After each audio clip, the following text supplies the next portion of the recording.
아니야, 이거 패스도 없는 번호 가지고 온 거야. 이거는 좀 긴 넘어가도 돼. 오케이. 자, 갑니다.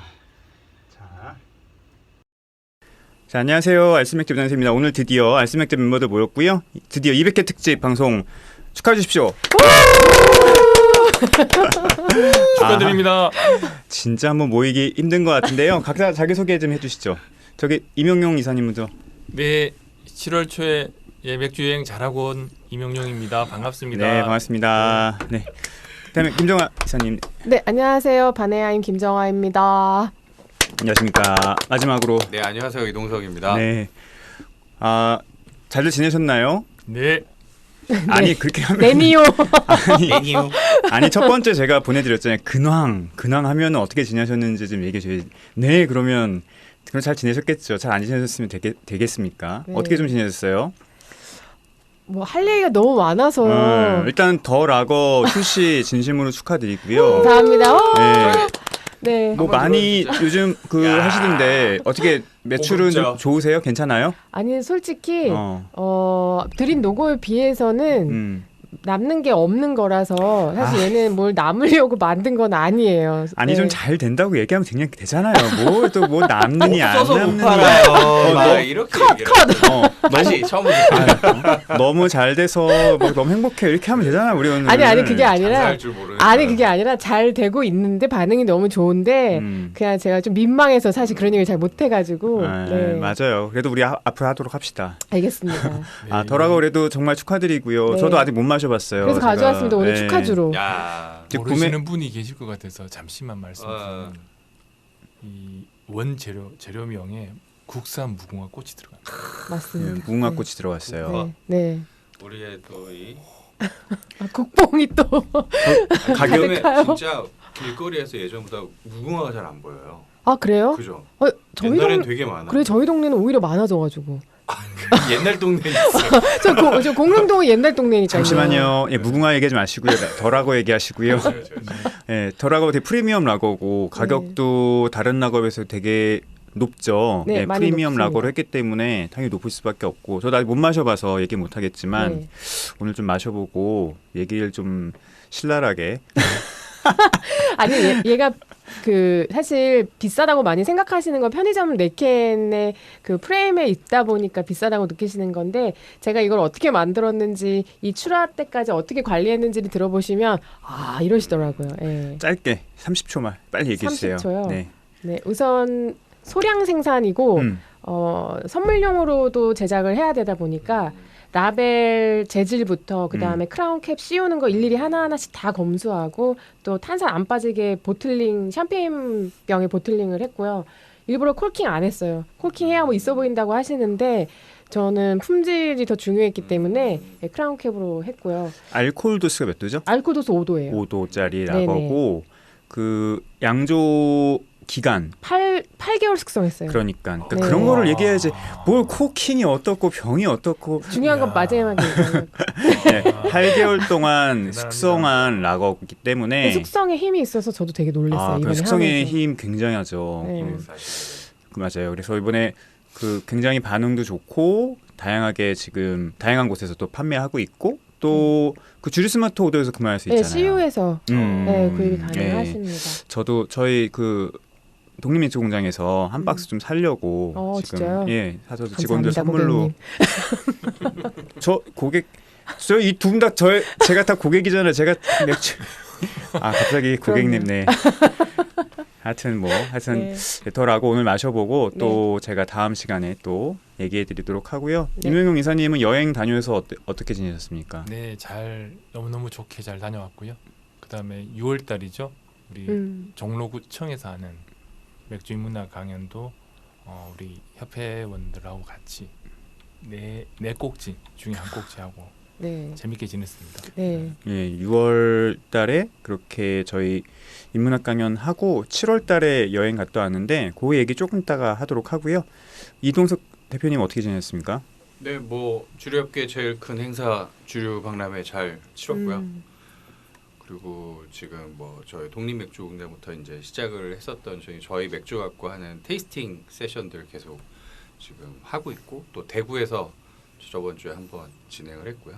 그래서 아마도 뭐 이번 여름에는 좀 그런 활동들 좀 더 많이 하지 않을까 싶습니다.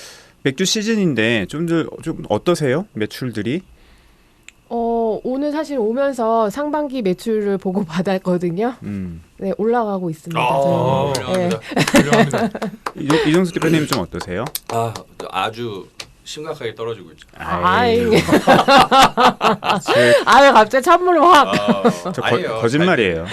진짜입니다. 근데 이게 이제 어느 순간부터는 사실은 이제 매출액이 중요하지 않은 시장이 됐기 때문에. 맞아요. 네, 그래서 뭐 저도 방향성을 잡자면 뭐 과거에도 몇 번 말씀드렸지만 이제 영업이익을 이제 개선하는 쪽을 계속 생각을 하고 있어서 매출액은 의미가 없는 것 같아요. 맞아요. 네. 뭐 1인 기업이니까 매출 그렇죠.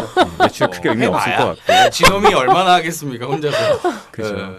직원이 좀 있고 그래야지 매출액이 중요한데 뭐 1인 기업이야 뭐 남기만 하면 되니까. 맞습니다. 네. 그래도 저희 독립맥주공장에서 다 노트에일 프레아 그리고 뭐죠? 켈시 저희 다 팔고 있거든요. 네, 반응이 어떤가요? 저희 다 잘 나가요. 저희 다 매출 다 잘 나가고 그래서 저희 매장만 보면은 두 분 다 괜찮을 거라는 생각을 좀 하고 있습니다. 잘 나가고 시즌은 시즌인가 봐요. 그래서 맥주가 좀 많이 나가는 것 같아요. 저희도. 그래서 지금 비만 안 왔으면 좋겠습니다. 어저께부로 이제 공식적으로 장마가 끝났으니까. 어저께 매출 최악이었어요. 그래요? 공릉동 펍 매출은. 그래요. 저희는 휴가 가셔서. 그러니까요. 저희는 장난 아닙니다 지금. 휴가들 가신 거 맞죠? 우리 어제 이렇게 매출 많았지? 나 진짜. 저렇게 돌려 잘하는.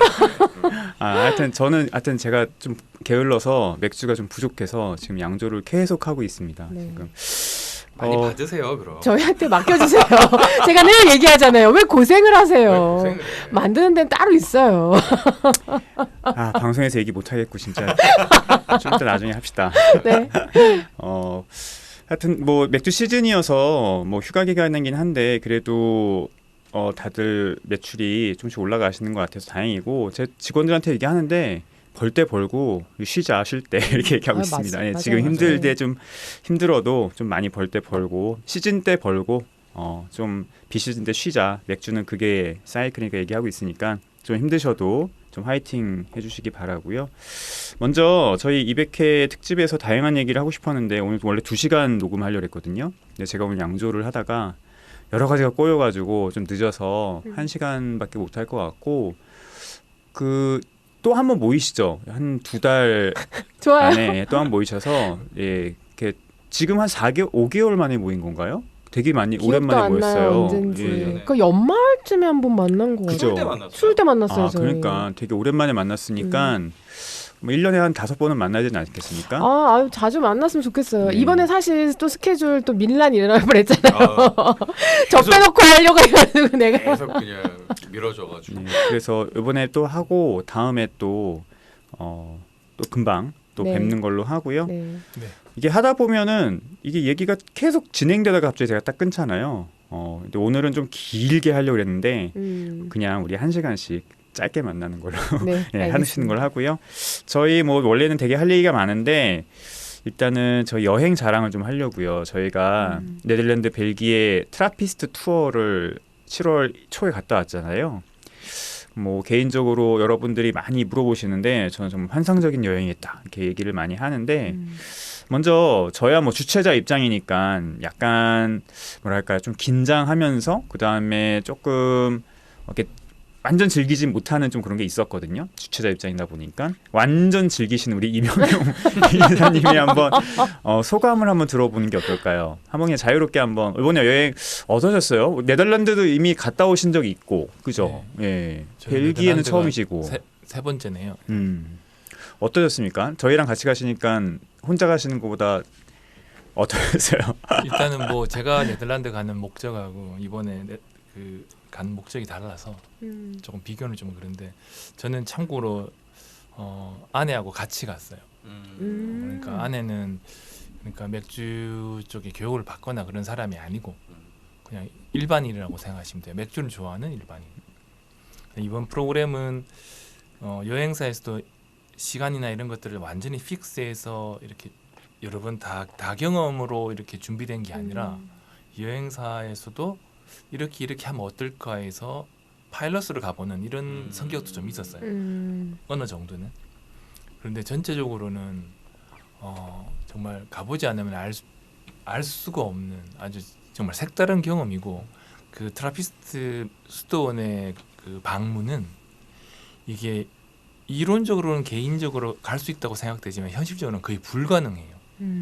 이게 렌트를 해서 가면 술을 못 마시게 되고 그 가는 길에 아기자기한 그런 모습들을 볼 수가 없으세요. 렌트를 하면 운전 앞을 봐야 되잖아요. 그래서 전체적으로 그 수도원의 맥주 함께하는 거, 가는 길, 중간중간에 자유시간에 뭐 집사람하고 보냈던 어떤 문화생활 이런 것들이 굉장히 좋았어요. 굉장히 좋았고 가격이 비싸다고 생각 들 수 있었을 텐데 사실상 전체적으로는 굉장히 럭셔리해서 그 가격이 나올 수밖에 없겠다라는 생각, 아니면 남는 게 별로 없을 것 같은데 라는 생각이 들 수 있을 만큼 굉장히 알차고 아주 색다른, 아마 유럽 여행 많이 가본 사람도 그런 경험하기 어려울 거예요. 그런 시골, 그런 시골 구석구석을 가면서 느끼게 되는 그런 거는 정말 맥주 좋아하시는 분은 정말 꼭 한번 가보셨으면 좋겠어요. 여행사에 돈을 내고 갔죠.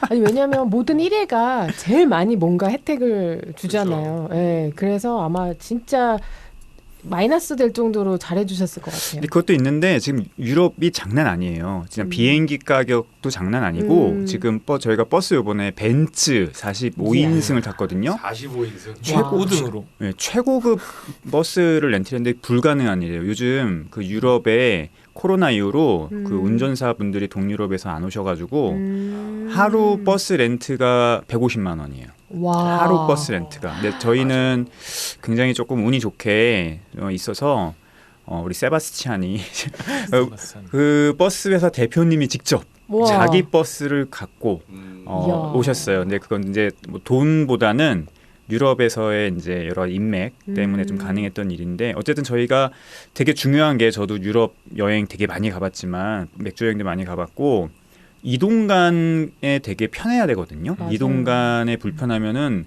맥주다 보니까 아침부터 먹다 보니까 너무 힘들어지는데 일단은 너무 좋은 버스에서 너무 좋은 또 운전사와 또 너무 좋은 코스를 가다 보니까 여행 자체가 되게 좋았고 평안했죠. 네, 평안했고 그렇죠. 그게 되게 중요한 것 같고 그리고 아까 이명용 이사님이 말씀하셨지만 저도 이번에 느꼈는데 트라피스트 수도원은 정말 개인이 혼자 갈 수 없어요.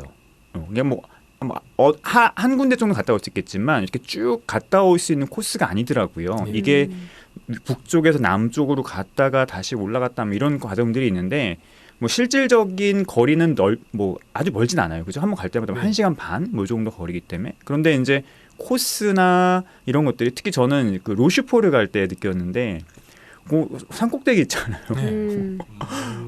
산꼭대기 있고 거기를 내가 차를 타고 갔다. 그러면은 가서도 좀 이상하고, 왜냐면 가면 아무것도 없거든요. 아무것도 없어요. 양조장만 덜렁. 수도원 있죠. 그냥 그 건물만 보는, 건물도 그냥 옆에서 살짝 보는 거예요. 그런데 요번에 거기에서 맥주를 만들지 않고요?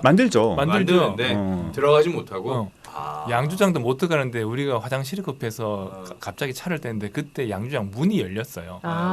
그래서 사람들이 미친 척하고 가서 사진 찍고 막 그랬던 거지. 그게 없으면 양조장에서도 셔터가 다 내려져 있는 그것만 보는 거예요. 그렇죠. 그러니까 요번에 되게 재밌는 경험들이 많았는데 그러니까 저는 요번에 6군데를 갔잖아요. 그 트라피스트 6군데를 갔는데 가장 정말 인상 깊었던 데는 2군데가, 한 군데는 베스트말레였고요. 베스트말레 그 사진으로만 보던 수도원 앞에서 그 베스트말레 카페 트라피스텐인가요? 거기까지 한 300m, 400m 걸어가야 되는데 그 길이 정말 평생 잊을 수 없을 만한 그 광경이었던 거예요. 그러니까 풍경 자체가 대단히 대단히 아름답진 않은데, 근데 이제 그때 느꼈던 바람이라든지 향이라든지 이런 것들이 그렇죠. 와, 평생 잊을 수 없겠다라는 생각을 또 들었고, 또 하나는 시메이 시메이도 역시 굉장히 외진돼 있더라고요. 시메이가 아니고 오르발. 예, 오르발 굉장히 외진돼 있는데 그 오르발 수도원은 제가 무슨 영화에서만 봤던 그런 느낌의 수도원이었어요. 정말 지금 이제 수도사들이 계신 곳은 완전 이제 폐쇄가 됐기 때문에 못 들어가지만 겉에서 보는 수도원이 굉장히 웅장하면서도 굉장히 우아한 모습이었는데 그 옆에 예전에 이제 지금 폐허가 된 수도원을 방문할 수 있게 해놨거든요. 그런데 거기서 느꼈던 굉장히 뭐랄까요, 그 오래된 것에서 오는 위압감도 좀 있었고 여러 가지 이제 제가 뭐 책이나 인터넷에 봤던 그런 풍경들을 직접 보면서 굉장히 되게 좋았어요. 되게 좋았고 그 다음에 그 앞에서 이제 오르발 맥주를 먹는데 오르발 맥주는 특히 하나의 맥주로 3가지 이제 발효 기간에 따른 그 맥주를 생으로 먹는데 굉장히 의미가 있었다는 느낌이었어요. 네. 원장님은 제일 기억에 남는 수도원은 어디셨어요?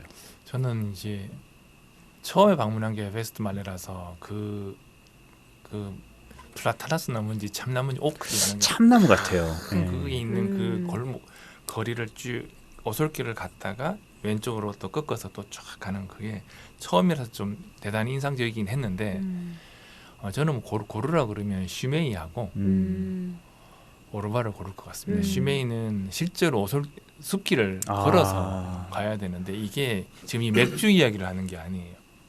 이게 지금 맥주를 마시러 갔지만 맥주를 마시기 이전에 이 트라피스트 수도원을 가는 과정과 그곳에서의 어떤 시각적 경험, 오감적 경험이 이미 맥주를 마시기 전에 사람을 보내요. 그냥. 거기에 들어가니까 분위기가 맛있게 만드는구나. 여기 이미 오감에서 이미 맥주를 마시기 전에 거의 끝나요. 네. 시메이는 말씀하셨지만 시메이도 이제 제가 시메이를 이야기를 안 했지만 시메이는 침엽수림이 맞아요. 거의 한 1km 정도였죠. 1km 정도의 그 완전 오솔길이에요. 완전 오솔길을 따라서 쭉 가다가 나타나는 그 수도원. 그 모습을 보고서는 와 했던 그런 기분들. 그리고 이제 또 거기서 또 우리 이사님께서 보니까 시메이는 그 뒤쪽에 이제 여태까지 묘가 있잖아요. 그 수도사들의 묘지가 있어요. 거기서 누굴 찾으시느라고 이렇게 열심히 또 돌아다니셨고.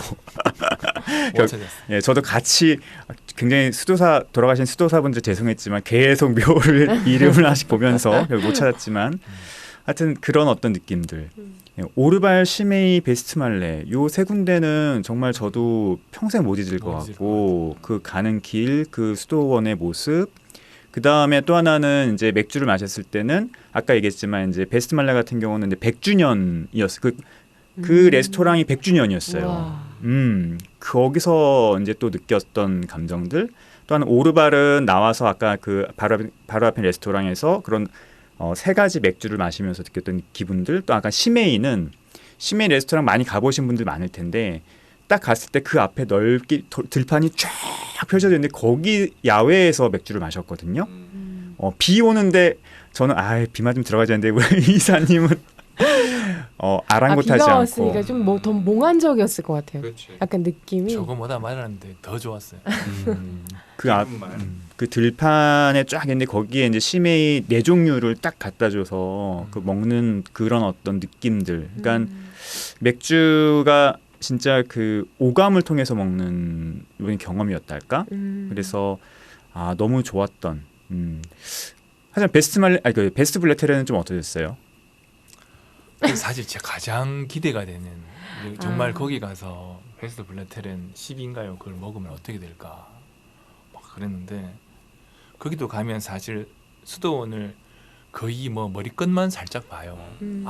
아까는 폐쇄라 그랬는데 봉쇄 수도원이거든요. 거기가 그러니까 들어갈 수 없는 게 너무나 당연한 거예요. 근데 이제 보이는 것도 정말 조금밖에 안 보여요. 그래도 뭐 맥주가 있으니까 가면 좋잖아요. 갔는데 정말 깜짝 놀랐어요. 가장 원래 시메이가 가장 상업화 사이즈도 캐파 그거 라트레페나 뭐 이런 쪽이 좀 상업화가 많이 됐다라고 이야기를 듣잖아요. 네. 근데 아니었어. 생각보다 가보면 그런 상업화된 냄새가 그렇게까지 나지 않아요. 라트레페도 그렇게까지 나지 않아요. 대단히 대단히 뭐 거룩한 듯한 느낌이 많이 드는데 와 이 베스트 블레테르는 너무 이게 상업적인 게 좀 막 뭐라 그럴까 아 여기 정말 덧대기 시장이 시장통 같은 느낌. 너무 오히려 너무 신기하다. 그래서 정반대 이미지네. 거기는 사실은 이런 말하면 좀 그렇지만 이 정말 그 어떤 기대 나 속에 있는 야 내가 베스트 블라테르 한번 가보는구나 하는 마지막에 이런 소중한 어떤 그 나만의 어떤 기억이나 추억이 산산조각. 그럼 믿고 거르는 게 좋은 건가요? 그래도 불구하고 가는 게 그래도 좋다. 가야죠. 그건 저의 개인적인 생각이니까 네. 가서 확인하셔야죠. 진짜 나만 당할 수 없다. 약간 이런 기대가 거. 크셨기 때문에 실망이 크셨을 수도. 뭐 실망이라기보다는 그러니까 베스트 블라테르는 어쨌든 거기서밖에 먹을 수 없잖아요. 외부 유통이 안 되기 때문에 그래서 이제 그런 것들이 확실히 우리뿐만 아니라 유럽 사람들한테도 그러니까. 확실히 마케팅이 된 것 같아요. 그렇죠. 그래서 더 많았나 보다. 뭔가. 그래서 정말 맞아요. 버스를 대절해서 막 오더라고요. 저희뿐만 아니라. 그러니까. 그래서 들어가서는데 완전히 그냥 그런데 그럼에도 불구하고 제가 거기도 느꼈던 건 뭐냐 시메이도 마찬가지고 시메이, 베스블레테렌 그다음에 뭐 오르발도 다 마찬가지인데 정말 가면은 아무것도 없거든요. 그 수도원 주위에 아무것도 없어요. 그리고 들어가는 그 마을도 집도 별로 없어요. 요번 내가 베스트말레 좀 그 찾아봤더니 거기 가구가 몇천 가구가 안 되더라고요. 베스트말레 지역에. 그런데 거기서 그 사람들을 먹고 살게 하는 거. 그렇죠. 그게 맥주였다는 게 저는 굉장히 큰 인사이트를 받고 왔거든요. 그러니까 트라피스트가 ATP 마크가 꼭 맥주만 있는 게 아니잖아요. 그렇죠. 되게 여러 가지가 있는데 물도 있고 뭐 여러 가지 그런데 사람들이 거기에 와서 거기서 이제 레스토랑이나 뭐 거기서 일하는 사람들이 다 그 지역 사람들이란 말이에요. 그렇죠. 근데 그 사람들을 그렇게 먹고 살게 해주는 것, 그다음에 사람들을 그 자리에 모이게 하는 것은 그건 맥주다. 맥주가 갖고 있는 힘이 분명히 있구나라는 생각을 좀 했고, 그래서 왜 그럴까라는 생각했을 때 역시 그 가치를 보여주면 그 맥주를 마셔야 된다는 그 가치를 보여주기만 하면 사람들은 와서 맥주를 마시고 즐긴다라는 것들을 확실히 이번에 알았던 전 여행이었던 것 같아요. 너무 이 말씀에 공감을 하는 게 저희가 이번에 1회 노원 수제맥주 축제를 했잖아요. 네. 제가 이제 기획 단장이었거든요. 근데 이틀 동안 저희는 1일 그냥 많아봤자 5천 명이라고 생각을 했어요. 근데 이틀에 3만 명이 오셨거든요. 우와. 이번에 엄청나게 왔어요. 네, 그걸 딱 보면서 노원에 사실 문화의 도시이기도 해서 축제들이 굉장히 많은데 그렇게까지 몰렸던 축제는 없었었거든요. 제가 봤을 때는 다른 축제 비교해서도 노원 수제 맥주 축제가 거의 원탑이었던 것 같아요. 네, 맞아요. 네. 다른 어떤 맥주, 뭐 물론 GKBF나 이런 것들이 있었지만 GKBF 같은 경우 어쨌든 뭐 코엑스 사람들 올 수 있는 곳 이런 데서 열렸잖아요. 뭐 용산, 코엑스. 근데 노원은 솔직히 되게 가기 힘든 곳이었거든요. 네. 있잖아요. 다른 축제에 맞아요. 비해서는 그런 거 비교했을 때는 거의 절대적인 아마 사이즈에서도 아마 노원 수제 맥주 축제가 거의 원탑이 아닐까. 저는 깜짝 놀랐어요. 이번 가서 다른 구에서도 굉장히 좀 고무적으로 바라볼 수 있었을 것 같아요. 전화 연락을 엄청 받고 있습니다. 네. 그럴 것 같아요. 잘하던 서대문구에서는 지금 안 한다고 뭐 이렇게 막고 네, 그러잖아요. 네. 근데 그럴 일이 아니다. 이게 문화적으로 풀 수 있는 부분들이 맞아요. 분명히 있으니까. 네. 그래서 이게 맥주가 진짜 주는 힘이 이거구나. 왜냐하면 전 연령, 그러니까 뭐 미성년자를 제외한 전 연령층이 어떻게 됐던 먹히는 술이라는 생각을 한 거죠. 그럼요. 예. 왜냐하면 호불호가 우선 많지 않고 그냥 편안하게 즐길 수 있는 도수들도 많고 이러니까 네. 너무들 좋아하시고 가장 감명 깊었던 피드백은 내가 내 집 앞에서 어디 멀리 가지도 않고 그렇죠. 슬리퍼에 맞아요. 아이를 데리고 편안하게 축제를 즐기면서 맥주를 마실 수 있다라는 게 너무 좋았다고 하시는 거예요. 저는 그날 이제 어느 정도 끝나고 가는데 사람이 너무 많았잖아요. 그래서 요새는 더 이상 맥주 못 먹겠다 싶어가지고 이제 저희는 이제 비어도슨들이랑 다시 2차를 하러 갔는데 그 다음날 제가 다쳤습니다. 이렇게. 근데 되게 놀랬던 게 뭐냐면 도저히 이제 버스를 못 타서 택시를 타고 가는데 그 화랑대 그 축제장으로 가는 길이 이렇게 쭉 있었단 말이에요. 그 지하철역에서 쭉 걸어야 돼요. 한 1km 정도를. 근데 거기를 사람들이 줄을 서 있는 거예요. 쭉. 네, 들어오시려고. 그 모습 줄이 엄청 길었어요. 그런데 더 입장 놀라운 줄이. 거는 사람들이 다 줄을 서 있다는 거예요. 맞아요. 그렇죠. 그래서 대단한 민족이다. 네. 대단한 민족이다. 아니요, 노원구민이 특별한 게 네네네. 예. 그 기획하시는 기획사분들이 축제를 얼마나 많이 기획을 하셨겠어요. 근데 정말 놀라셨대요. 질서 정연하고 거기 누가 사고가 안 났고 질서를 뭐 관리하는 사람도 없었거든요. 네. 그런데 거기 입장하려고 줄을 쫙 서 있는 게 그러니까 기다리고 있는 거예요. 들어가기 네. 위해서. 와, 이거 그 노원구민이 대단하다 네. 이런 생각을 했어요. 네. 그래서 그렇게만 저는 솔직히 얘기해서 그 노원 수제 맥주 축제는 이거 사고 날 것 같다는 생각이 살짝 했거든요. 사고 안 났어요. 너무 사람이 많아가지고 네. 사고가 안 났어요. 그래서 네. 대단히 국내 크래프트 맥주 축제로서는 모범이 될 만한 하나의 좀 그 시작점이 되겠다.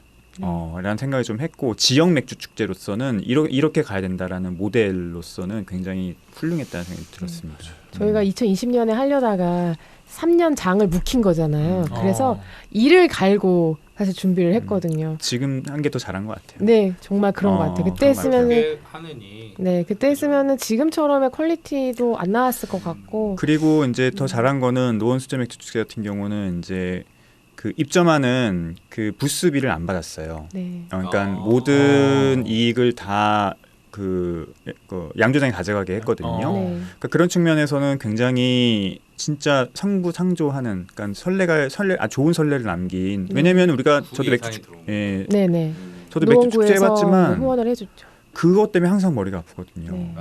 네. 뭐 부스비가 얼마고 거기서 뭐 수익의 몇 프로를 가져가니 안 가져가니 강력히 주장을 했습니다. 절대 받지 않겠다. 이번에 사실 주류박람회도 저도 한 10번 나갔는데 10번 나간 저 중에서 확연히 달라졌다는 걸 좀 느낀 게 일단은 연령층도 완전히 달라졌고요. 그러니까 저 깜짝 놀랐어요. 너무 어려졌고, 여성분들이 그렇게 여성이 한 많으셨다고. 80%. 예. 근데 또 이분들이 아까 그 노원 수제 맥주 공통점이 뭐냐면 굉장히 줄을 길게 서야 하고 함에도 불구하고 전혀 그런 거에 대해서 뭐 불평이나 불만이나 이런 게 없고, 그러니까 저는 거꾸로 이제는 사람들이 내가 뭔가 좋아하는 것들 새로운 경험을 하는데 이렇게 시간과 노력을 들이는 것에 대해서 아까워하지 않는구나라는 생각이 들었거든요. 그러니까 가치를 두는 방향이 기존 세대들하고 좀 달라진 것 같은 그러니까요. 느낌도 들고 네.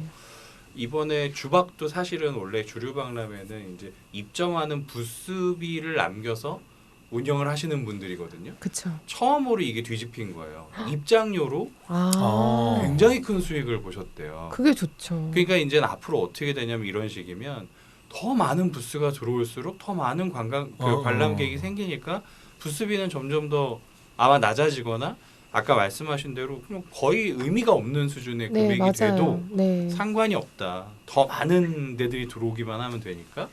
그래서 이게 좀 거의 동일한 궤의 어떤 비슷한 변화들. 사실 있는 것 제가 같아요. 말씀 되게 잘해주신 게 그 일본 수제 맥주 이제 축제, 그러니까 이제 협회에서 하시는 거기를 저희는 심사를 하러 가다 보니까 심사와 동일한 시기에 축제가 같이 열려요.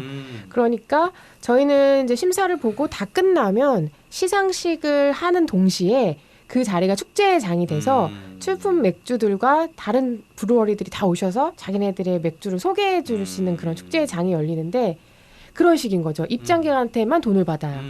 그리고 오시면 컵을 하나씩 다 나눠줘요. 입장객들한테. 그럼 그거 가지고 다 돌아다녀서 시음을 하는 거예요. 그러니까 저는 그거를 옛날부터 봤기 때문에 우리도 이렇게 가야 된다. 그렇지. 맞아요. 꼭 이렇게 가야 된다라고 주장을 많이 했는데 어쨌건 수제맥주 축제는 그게 되지는 않았고요. 예, 그리고 말씀하신 지금 그런 주박이라든지 이런 축제들은 충분히 그렇게 할 수 있거든요. 할 수 있을 것 같고 저는 좀 그런 가능성을 봤어요. 근데 네. 이번에도 사실은 항상 주류박람회가 C홀 좀 약간 사이즈 네. 작은 데서 하다가 A홀로 왔는데도 불구하고 그렇게 많은 분들이 이제 많이 찾아주시면 좀 더 넓은 베뉴에서 더 축제같이 정말 진행을 해도 네. 되겠다라는 생각에서 이번 주에 사실은 주말에 이제 바앤 펍쇼하고 네. 또 사케 페스티벌이 네. 같이 동시에 열리는데 주최자가 달라서 AC홀이에요. 그러니까 이번 주말에 가시면은 그 두 군데를 그냥 한꺼번에 다 이렇게 즐기실 수 있는데 아마 많은 분들이 즐기러 오실 거라는 생각이 그것도 똑같이 입장료가 좀 있고 그런 식인 거죠. 그렇죠. 근데 사케 페스티벌은 사실은 그 입장료면 5잔만 먹어도 그럼요. 한 3만 얼마 해요. 네. 근데 그렇게 해야 돼요. 굉장히 좋은 사케를 그럼요. 시음할 수 있는 맞아요. 기회를 한 병 다 먹은 건 너무 부담스럽잖아요. 네네. 그러니까 그것도 그렇고 또 파인 스피릿쇼도 마찬가지로 새로운 스피릿들, 위스키들이 굉장히 많이 나올 테니까 이런 것들이 좀 활성화가 돼서 맞아요. 되면 좋을 것 같아서 아까 그 왜 지금 계속 경험에 대해 얘기하잖아요. 그래서 저는 최근에 그 아사히 맥주가 이제 뭐 남아줬기 뭐 이런 것 때문에 근데 과거부터 굉장히 궁금했거든요. 저는 이게 이 수입 맥주 쪽에 있다 보니까 왜 일본 맥주가 항상 1등일까? 네. 여러 사람들이 여러 가지 말을 했는데 저는 제 생각엔 그런 것 같아요. 일본 여행을 많이 갔기 때문에 맞습니다. 거기서 내가 그 아까 그 아름다운 오감을 벌써 만족을 하신 상태에서 베스트 발레를 드셨던 것처럼 그분들은 이 좋은 기분으로 생맥주 한 잔을 마셨을 때 나는 이게 너무 맛있어라고 생각이 들기 때문에 근데 사실 우리 다 알잖아요. 그냥 라거지. 네. 무슨 그렇게 특별한 근데 맥주 진짜 아니야. 진짜 맞아요. 왜냐면 어. 제가 작년에 나파밸리 갔다가 한국 오니까 그렇게 나파밸리 와인만 먹으려고 해요.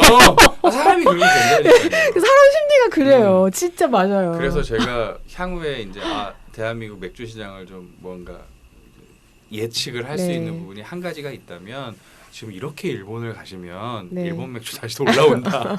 이건 어쩔 수가 없다. 그럼요. 생각이 맞아요. 좀 드는 부분이 그 경험치를 하는 게 굉장히 정말로 큰 것 같아요. 사람한테. 맞아요. 그 제가 하이네켄 익스피리언스 저는 처음 갔는데 거기서 느꼈던 건 저는 솔직히 맥주는 똑같더라고요. 한국이나 뭐 네덜란드나 똑같은데 왜 하이튼 이런 거 안 하지? 이런 거였거든요.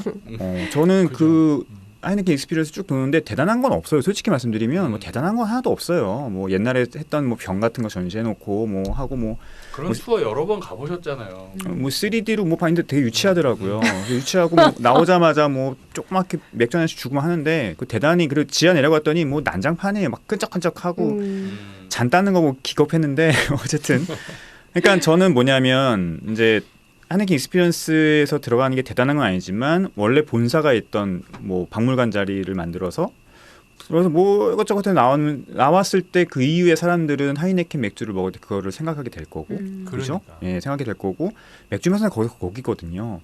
아니 한국에서도 하이트가 지금 1933년 이후에 지금 그래도 거의 뭐 100년 가까이 역사를 유지하고 있는 우리나라 기업인데 그쵸. 뭐 쓸데없이 켈리 이런 걸 바꾸지 말고 근데 또 켈리 팝업을 했잖아요. 그래도. 팝업이 아니고 좀 자기네 역사와 헤리티지를 얘기할 수 왜냐면 있고 장소가 이미 아직 남아 있는 상태에서 맞아요. 물레동에 있잖아요. 그러니까 거기다가 돈을 조금 들여서 하면은 요즘 젊은 친구들은 무조건 아마 가죠. 사진 찍고 경험해 보기 위해서라도 그럼요. 올 거거든요. 맞아요. 그러니까. 그 제가 재밌는 걸 들었는데 그러니까 유현준의 그 유튜브를 보면서 서울 얘기를 하더라고요. 왜 사람들이 요즘 서울에 이렇게 힙하게 반응을 하지? 우리나라 MZ 세대뿐만 아니라 전 세계 사람들도 지금 서울을 되게 힙하게 본다는 거예요. 왜냐?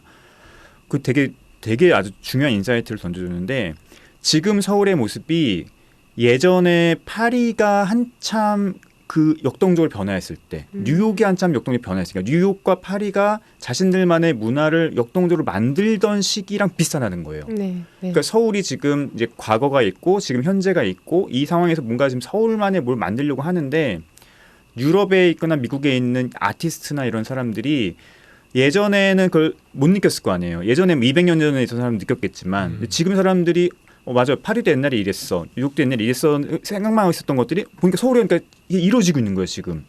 그런 모습들이 굉장히 힙하게 느껴지는 맞아요. 거고 그다음에 지금 우리 MZ G세대들 젊은 애들도 뭐 을지로 가가지고 막 불편한 데 앉아서 막 먹고 막 그런 거 되게 좋아하잖아요. 이게 뭐냐면은 얘네는 되게 힙한 거거든요. 그러면 저는 켈리라는 맥주 되게 별론데 이렇게 막 바꾸는 것보다 차라리 옛날에 있었던 그런 맥주들에 대한 헤리티지를 켈리 좋아요. 별로예요.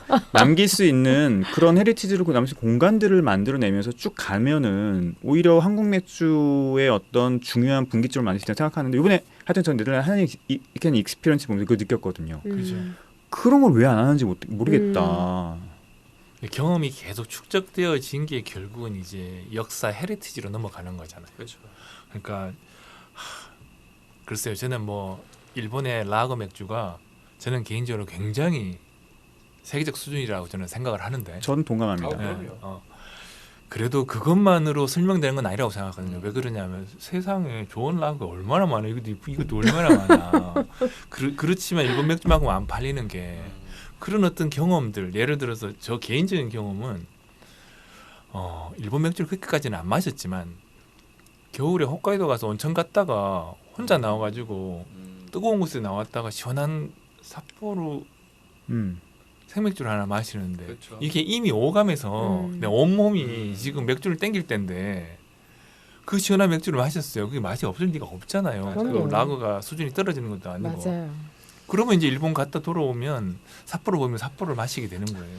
심지어는 또 저희 세대는 사실은 이제 그 원장님 세대보다 일본 문화의 영향을 되게 많이 우리는 많이 맞아요. 받았죠. 예, 저희 많이 받았죠. 사실 최근에 슬램덩크가 저렇게 성공한 거는 애들이 본 게 아니에요. 다 저희 저희가 세대들이 본 본 거예요. 거지. 맞아요. 저희 때 그걸 한두 번 본 게 난리였으니까요. 아니에요 또. 예. 그리고 애들 데리고 가서 보고 뭐 이랬어요. 저도 뭐 엄청 봤어요. 예. 근데 우리가 봐왔던 애니메이션이나 이런데 항상 그 맥주를 마시는 장면이 어떤 게 있습니까? 저는 하나 확실히 있습니다. 저도 하나 뭐? 하나 둘 셋 에반게리온. 난 시티헌터. 짱구를 못 마. 거기에도 그 아버지가 끝나면 이게 집에 오면 항상 그 문화가 있어요. 걔네들은 그 빙비루라고 하잖아요. 병을 맞아요. 차갑게 시켜가지고 이제 수고하셨어요 하고 마시는 그 걔네가 왜 뭐 토리아이즈 비루 뭐 이런 문화들이 있잖아요. 일단 맥주 한 잔 마시고 시작하는. 친일파. 맞아요. 이게 사람 매도해. 에반게리온이라는 그 애니메이션에 보면은 거기서 미사토라는 중령이 이제 주인공 중에 한 명인데 꼭 그렇게 일과 후에 맥주를 벌컥 마시는 아니 그거를 장면이 나와요. 봤을 시절에 그거가 기억이 굉장히 인상 깊게 아니 남아요. 아니죠? 그거는 그거 굉장히 인상 깊은 장면이에요. 그 장면은. 나 중학교 때예요. 아니 중학교 때도 그게 인상 깊었다고요? 엄청 인상이에요. 근데 본토이 왜냐면 나는 술꾼인데? 마시지 않았지만 아니. 저게 그렇게까지 맛있나? 이런 진짜요? 생각이 들게끔 그렇지. 만드는 거야. 그 장면은 되게 유명한 장면이고. 아니 그러니까 알기는 그러니까 근데 그거를 중학교 때 그렇게 느꼈다는 게 저는 너무 신기해가지고 대단하다. 그래서 제가 알기로는 제 생각에는 요즘 젊은 친구들은 일본에 대해서 우리만큼 반감이 없어요. 왜냐면 그 문화를 맞아요. 많이 봐왔고 그리고 솔직히 우리는 일본 문화에 대해서 약간 열등감이 있는 세대거든요. 맞아요. 그때 막 일부러 못 들어오게 하고 뭐 쿼터 우리 이제 세대. 스크린 쿼터 하고 막 그랬던 게 일본 문화만 들어오면 우리 문화가 말살될 것 같이 얘기를 했지만 굉장히 심했죠 그런 게. 지금은 우리가 일본 문화 약간 깔보잖아요. 저 유치해 막 드라마도 지금은 영화도 열등감이 재미없어. 없죠. 그래서 우리 지금 젊은 세대들은 아마 일본에 대한 열등감이 1도 없을 거예요. 왜냐면 제 남동생이 이제 20살 중후반 정도 되는데 그렇게 일본을 좋아해요. 그러니까 그런 느낌인 것 같아요. 말씀하신 그런 게 있어요. 일단 애니메이션 좋아하는 애들은 100%고요. 걔는 뭐 장난 아니었거든요. 그러니까 시티헌터에는 선토리 몰츠가 나옵니다. 시티헌터가 먹는 맥주가 항상 선토리 몰츠여서 저도 그거를 먹어요. 일본 맥주 먹을 때. 그래서 이번에 제가 조닉 4를 보면서 이건 일본 자본이 들어간 게 100%인 것 같은데 굳이 일본을 등장시키면서 일본 위스키를 마시는 장면을 왜 넣었을까?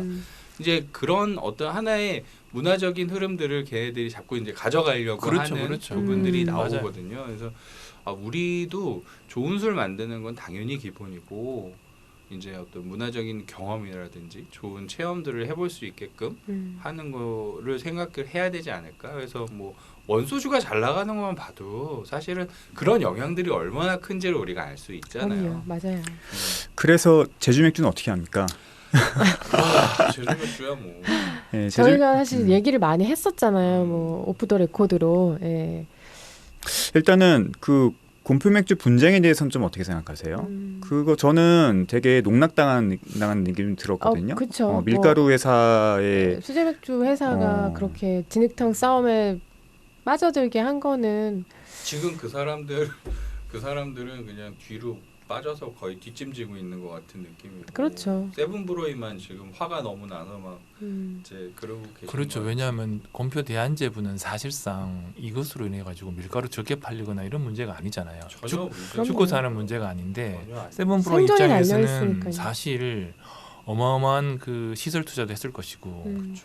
이런 제가 100% 하는 건 아니지만 이런 비즈니스 상거래는 이 상도에 어긋난다라는 생각이 좀 근데 많이 정말 그렇죠. 비즈니스 세계는 냉정하긴 하지만 유통에서 대기업, 그러니까 나보다 큰 기업에 뭔가 물건을 많이 넣었을 때 나중에 그 계약이 끊겼을 때 그 타격은 아 그럼요. 어마어마하잖아요. 저도 그래서 겪어봤고. 늘 굉장히 조심해야 되잖아요. 근데 조심할 수 있는 상황도 안 됐었고 좀 안타깝죠, 많이. 세븐브로의 안타까움이 있죠.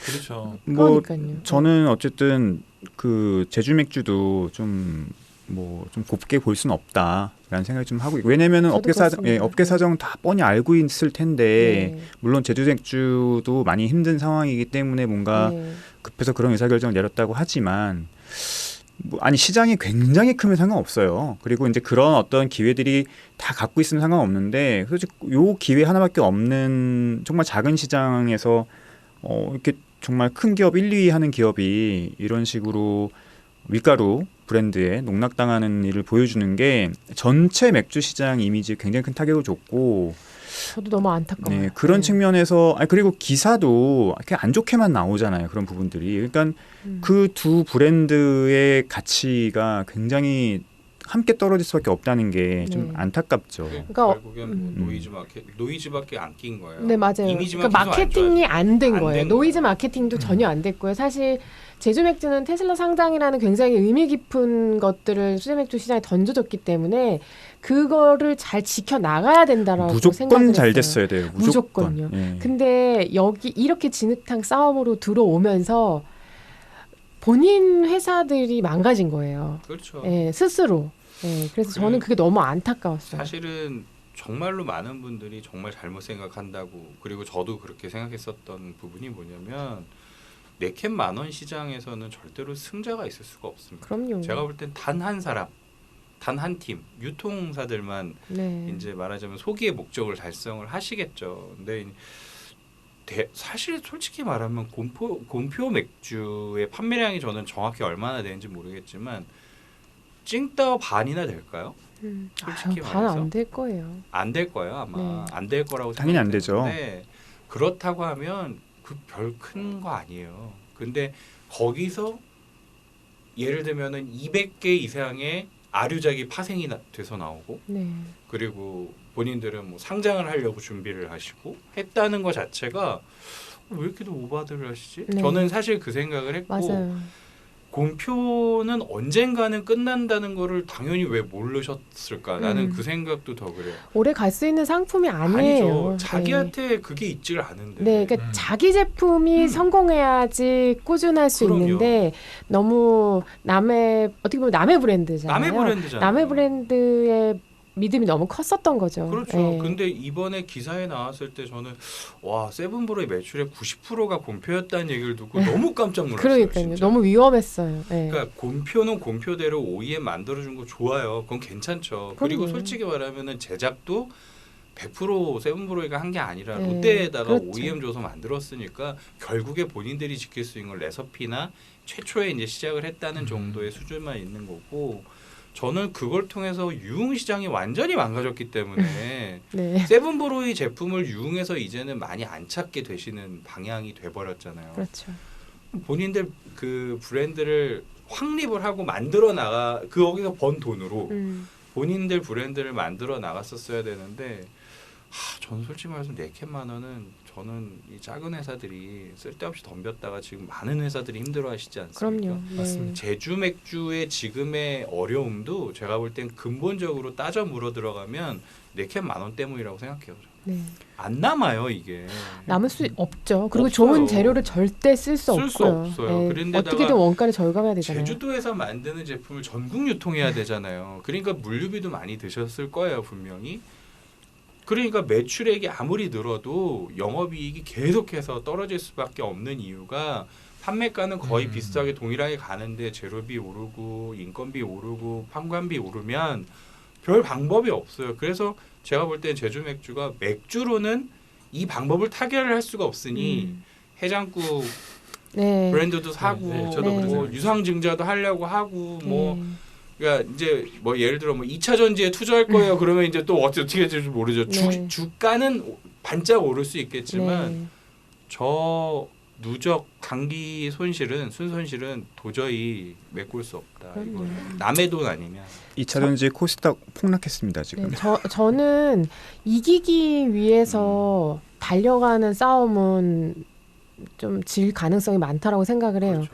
예, 왜냐하면 사실 그렇게 큰 회사들은 경영진들의 판단으로 존폐가 달릴 수 있는 부분들이 그렇죠. 많잖아요. 예, 근데 어찌됐건 제가 이렇게 업계에서 한 발 좀 빠져가지고 바라봤을 때는 그냥 저것들을 무너뜨려야겠어라는 식으로 다가가셨어요. 예, 다 먹겠다. 음, 뭐 예를 들면 네네. 그래서 그런 것들이 너무 좀 무리수가 아니었나. 너무 무리수가 예. 이런 그 방송에서도 여러 차례 이야기가 됐던 것 같은데 결국은 하나 더 밑바닥으로 들어가 보면 이게 크래프트 맥주, 수제 맥주라는 이런 가치에 대한 철학이 없는 거 맞습니다. 없었다는 거, 네. 부족했거나 너무 잘 없었다라는 짚어주셨어요. 거예요. 맞아요. 그러니까 이게 전국 유통망을 태우려고 그러고 누구를 뭐 경쟁에서 이겨서 캐파를 더 늘려서 뭐 이런 이야기가 나오는 거거든요. 네. 그래서 지금 어지간한 그 수제 맥주 회사가 소위 말해서 뭐 오비나 뭐 큰 회사들이 하는 그런 판매 방식이나 그 캐파를 따라가려고 그냥 하면 가랭이 굉장히 찢어진 그냥이죠. 거예요. 예. 그냥 똑같이 하면 될 수가 없는 구조다. 될 수 없죠. 이거는 지금 이 시절이 아니고 과거에 10년 전에도 유통에다가 이제 뭐 캔맥주를 팔고 한다는 것은 돈을 벌려고 하는 게 아니었거든요. 네. 이제 많은 곳에서 우리 맥주를 어디서 먹을 수 있어요? 그러면 슈퍼에도 있고요, 편의점에도 있고요. 근데 편의점이라는 데는 지금 이제 메인 지금 우리 얘기하는 것 중에 제일 중요한 게 편의점이니까 네. 유통 단계에서는 상식이잖아요. 지연 말단으로 내려갈수록 당연히 금액이 올라가야죠. 같은 콜라도 편의점 가면 좀 비싸게 그렇죠. 팔잖아요. 네. 2천 몇백 원 받고. 근데 이상하게 맥주만 안 그랬어요. 그러니까요. 진짜 희한한 거예요. 오히려 그 가격의 그 허들을 편의점이 끌고 갔거든요. 네. 그 다음에 마트가 따라가고 뭔가 잘못된 거예요. 그럼 이 얘기는 무슨 얘기냐면 편의점에서는 얘를 그런 존재로 바라보지 않았다는 거죠. 수익이 나는 존재가 아니라 사람들을 편의점으로 끌어당기기 위한 말하자면은 불쏘시개로 그냥 써버렸다. 우리 체스할 때 그냥 한번 던져보는 애로 하나 썼다는 거잖아요. 거기에 이렇게 분화방처럼 달려들어서 다 그냥 어떻게 보면은 포텐셜을 다 소진시켜 버리는 상황이 됐으니까 저는 그런 상황이 솔직히 말하면 좀 이가 갈려요. 네. 진짜 저도 거기에 참여했었던 사람으로서 네. 그럼요. 처음에 몰랐거든요. 네. 저도. 근데 하다 보니까 이게 아니 뭐야? 우리 이 녹음에서 4캔 많은 프레임이 장기적으로 어떤 영향을 미칠 것인가 수제 맥주 회사들한테 이야기 많이 했었잖아요. 엄청 했죠. 맞아요. 저희는 다 부정적이었잖아요. 어찌됐건. 지금 네. 이미 뭐 결과는 다 나왔고 네. 소비자분들한테도 외면당했어요. 맥주를 그래. 좋아하시는 분들한테. 그래서 이제 맛없는 맥주로 돼버렸어요. 맞아요. 맞아요. 그렇게 될 수밖에 없지. 그 원가 원가를 맞춰야 맞춰야 맞춰야 돼요. 되니까. 그러니까 그나마 전 이런 거죠. 그나마 한국에 있었던 이건 수제 맥주야라고 한 5년 전?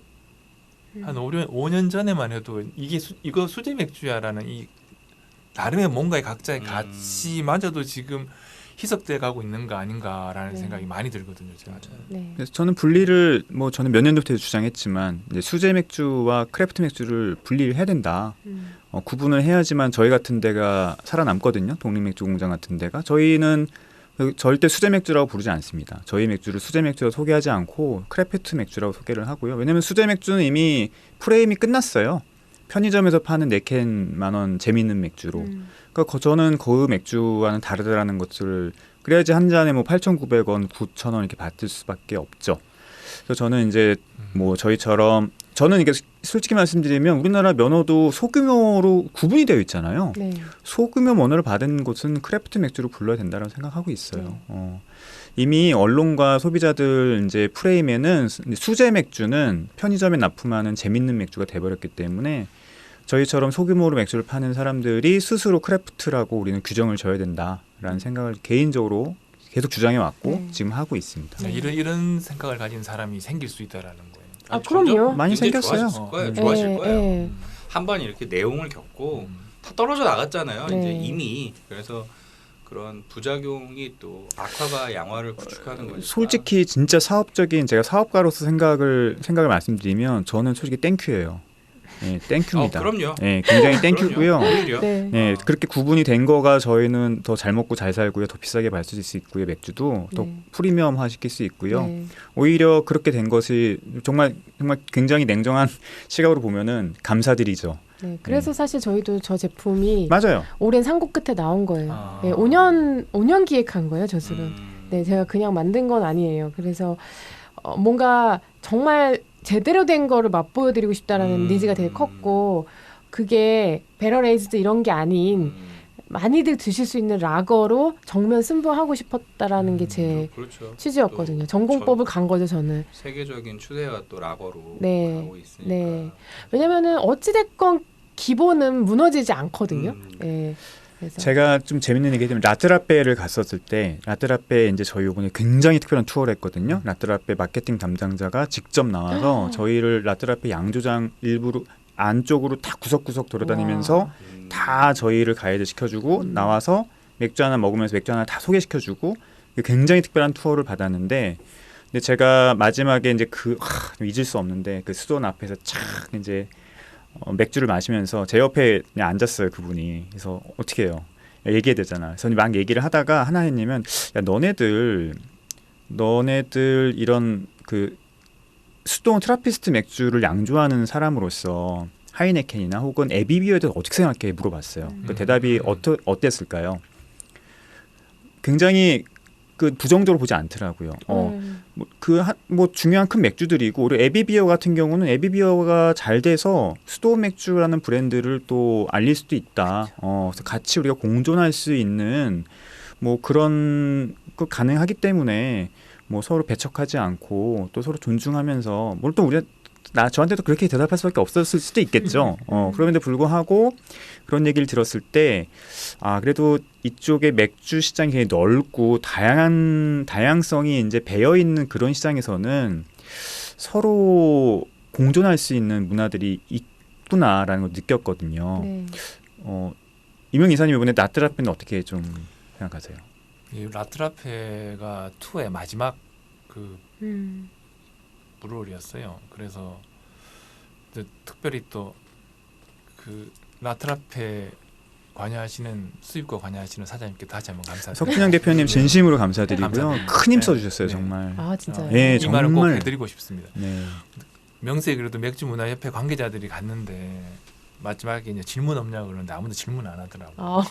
그래서 이제 저는 이제 개인적으로 그래도 뭐 질문 한두 개는 하고 가야 면이 서지 않을까 싶어서 네. 물어본 게, 이제 그 수도원에서 이 브루어리를 운영하는 데 있어서 가장 첫 번째로 중요하게 생각하는 프라이어티가 뭐냐, 두 번째는 너희 라트라페 맥주 마실 때 내가 뭐 기억했으면 좋겠냐, 니는. 이게 저는 어떻게 대답할지 빤했긴 한데 한번 들어보고 싶었거든요. 근데 이 사람이 두 번째부터 먼저 이야기를 해요. 뭐라고 이야기를 하냐면, 우리는 수도원이 있고 수도사가 있어가지고 우리가 맥주를 만드는 거지. 우리는 뭐 이렇게 돈을 많이, 그러니까 뭘 어떻게 하이네켄하고 하려고 하는 게 아니다 이런 거잖아요. AB 인베브 하이네켄을 이야기하잖아요. AB 인베브 하이네켄이 1등과 2등 둘 다 이야기한 거잖아요. 그죠? 사브 밀러나 흡수됐으니까. 그것처럼 우리가 매출을 더 늘리거나 이익을 더 늘리려고 하는 게 아니고, 우리는 그냥 저거 수도 아니 그게 아니고 수도원이 운영되는 거를 메인터넌스를 하려고 하는 거예요. 맞아요. 믿거나 말거나 하지. 근데 그 사람은 그렇게 이야기하는 거예요. 그다음에 이제 뭐 좀 기억해주고 싶은 건 이거예요. 내 라트라페 맥주 마실 때 이게 그런 생각을 갖고 만든, 여기에서 만든, 지금 보시는 이 수도원, 그런 목적을 갖고 만든 여기에서 나온 맥주라는 걸 기억해 달라고. 그럼 이 이야기가 다 포함되어 있어. 이 사람이 지 할 일 다 이야기를 그쵸. 완벽하게 다 한 거거든요. 맞아요. 완전히 우린 차별화되어 있는 맥주고, 목적도 다르고, 육각형 그거 있을 때 그거 이제 인정받은, 여기서 만든, 우리 여기 진정성이죠. 진정성, 여기를 꼭 기억해 달라 하잖아요. 라트라페 맥주 마실 때. 이 사람들은 가치와 철학을 완전히 굳혀서 차별화한 거예요. 저는 이게 개인적으로는 이제 크래프트 맥주는 수제 맥주도 똑같이 그렇게 다른 사람들이 믿거나 말거나 받아들이든 안 받아들이든 그 사람들은 계속 그것만 이야기할 거라는 거죠. 근데 우리는 그런 과정이 없었다. 근데 그쪽 사람들은 벨기에에서 제일 못 살고 낙후된 지역에 그 수도원이 시메이가 들어가고 그래서 그 맥주라는 걸 가지고 그 지역 사회가 먹고 사는 거예요. 실제로. 그러니까 그런 가치와 철학이 확실하게 굳어질 수 있었겠지. 역사적으로도. 근데 우리는 그런 시간적 누적이 없어서 좀 그렇긴 한데 여하튼 가치를 확립하고 차별화를 끝까지 이야기하는 거예요. 마지막까지.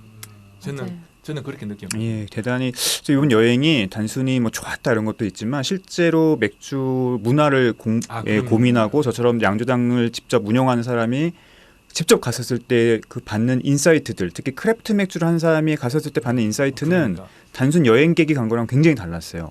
굉장히 큰 인사이트를 받았고, 맞다, 저거다. 쟤네들이 하는 유지하려는 가치, 만들려는 가치가 바로 내가 필요한 거구나. 를 진짜 온몸으로 느끼고 와서 정말 좋은 여행이었고 1분 30초 남았거든요. 진짜요? 벌써요? 그래서 우리가 2시간 죄송합니다. 제가 2시간 하려고 했는데 시간이 지금 얼마 안 남아서 예. 1시간 더 할까요? 근데 우리가 예약을 해놔서 가야 될 것 같고 시간이 이제 1분 남았으니까 인사하시고 네. 그다음에 뭐 다음에 또 한번 또 하죠. 뭐. 가시죠. 2부 네. 또 가시죠. 뭐. 똑같은 자주 주제로 봬요. 2부 한번 하시죠. 예, 정말 아니 우리 협회장님이 너무 바쁘셔서 사실 저희가 그렇죠. 다 모이기가 너무 힘들어요. 저는 널널해요. 다들 아우, 세 분이 바쁘셔서 그렇지 저는 널널합니다. 너무 싫다 진짜. 자 인사하시죠. 50초 남았습니다. 네. 네. 다음 달에 또 한 번 더 뵈십시오. 뭐. 네. 네. 예, 다음 달에 To be 뵙고. continued. 네. 뵙고 뭐 할 얘기들이 많으시겠지만 뭐 여행 얘기도 뭐 이렇게 오늘 좀 중구난방으로 했는데 하면서 할 얘기가 다 나왔거든요. 근데 우리가 또 할 얘기가 또 되게 많아요. 깐띠용도 좀 얘기를 좀 해야 되고 정말 많이 또 느꼈어요. 직접 가면서. 그러니까 혼자 가서 하는 것보다 여러 사람이 갔었을 때에 또 거기서 얘기를 하면서 얻는 인사이트들이 너무 많으니까 내년에 여행에는 좀 한번 꼭 같이 가셔서 이렇게 같은 취향과 같은 관심과 같은 것을 바라보는 사람들끼리 가서 또 하는 얘기들은 완전 다른 얘기가 나오더라. 맞아요. 받는 너무 느낌도 가고 다르고. 싶었어요. 네, 받는 느낌. 내년에는 저희 독일로 갈 거니까 그러니까요. 무조건 같이 가시는 걸로 하고요. 부럽지가 않아. 네. 자, 이제 5초 남았습니다. 다 네. 같이 인사하시죠. 네. 네. 건강히 잘 지내십시오. 다음 주에 뵙겠습니다. 안녕하세요. 200개.